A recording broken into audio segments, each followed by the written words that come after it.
बेटा जे करे मन में सबर कागी वो करे भाग एक दिन जागी।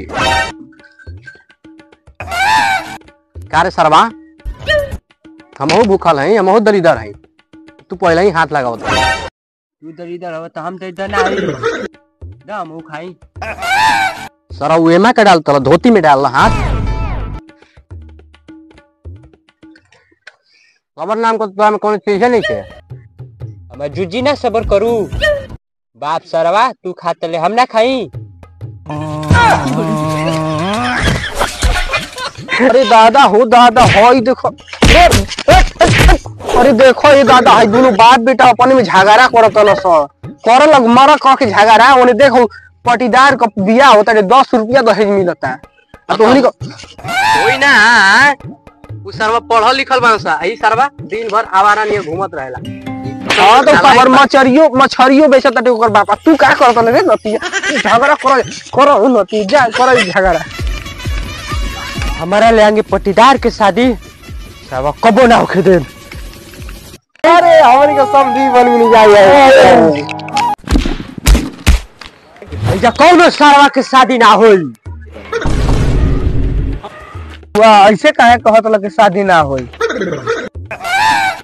अरे आप लोग चिंता मत करू, उ सब पटीदार बाटे, पटीदार देख जवन होला। आप लोग जाओ हम मंगल में आई लड़की देखब बिया होई। ठीक ठीक समझी। हाँ आप लोग जाओ आप लोग जाओ। कारे सरवा तू हमारा अगुआ बेहकार ले तो इतना गाड़ी में बेहोश। अरे बबुआ झगड़ा नानू कौन जला बबुआ तो गंदी बात बबुआ जो सर जो भाग धरे बबुआ देखो झगड़ा ना कर आपस में मिल उनके बात उठ जाओ ऐसे साइड उनके बात कर जाओ। बताओ ये दादा मुरई मैं खराब हो गया ना मैं घर खोज गलनिया तू हेजा बलू करे जा। हां भाई जी ई कुछ छोड़ो हम जाते तनी मछली लिए तू तारे के तैयारी करो।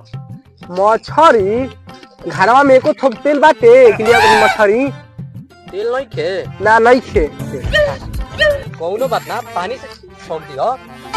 अरे का कही लोग का कही लोग का अपने घर में पता चली दूसर कोई तो जाने कि ना तेल से ठोकाई न जाई।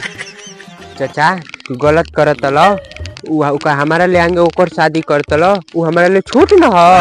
अरे छोट जाए तो कुछ छोड़ दे देख दहेज में तू 4 ले ली हमरी समझ ना रही चाचा तो का लेबो बेटा। एक रात खातिर सुहाग रात मनावल चाहते नहीं को मेहरारू के साथे। मार समझ बेटा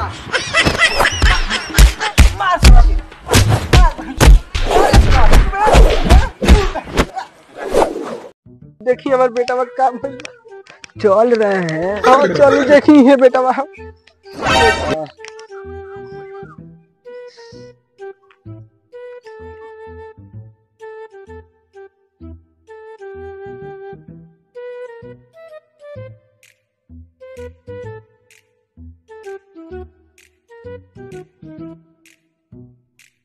ये खुशी के बात बा। हाँ डॉक्टर साहब लड़का उठे वाला बा जाओ लड्डू बताओ। का माई कहाँ ले माल जाल के डॉक्टर बुला दिल वाली।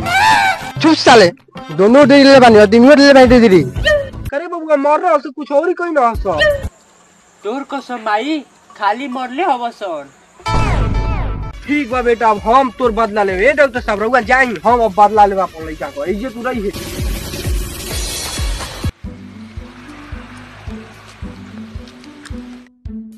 पापा यो जवा तो बढ़ गेल बा हो। हां केना लोग रे कहां तक लो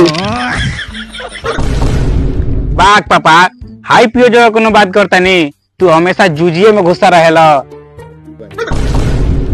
तो बेटा जुजिया में ना घुसई तो ऐसे ही पैदा भई रहते हैं। बुढ़ावा के शहर ना होई कैसे वही वही तमाजा हमारे चलो गड़हिया में केने बालू हो पत्थर को लिखल एलियल में दुगो लमका लमका बाली स गरई।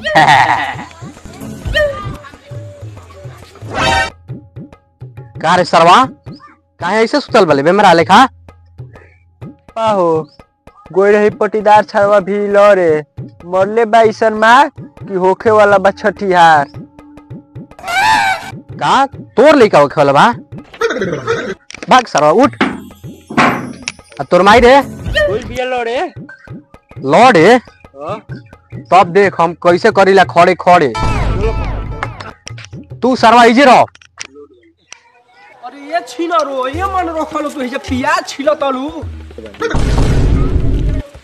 हमर लड़का के अपन भातार ने मरवा के अपन बेटा ले आ तू ये चैन से पिया छियो तो लिया आओ बाज आ फिर फरिया ले बजबी रे तू हमरा से बजबी बेटा भातार निकल जाऊ हमर भातार अरे भुला दी रे हां भुला दी आज तो भुला दी रे पटक दो पूरी पटक दो मार मम्मी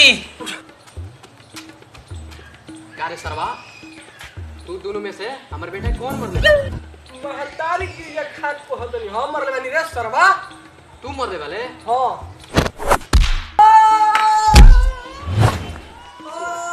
साला एक किलो में गइला टांग उठा के पापा मम्मी मार के पट्टीदारवा फाड़ देलस पापा को। अरे सारे शुभ शुभ बोल कपार मार बे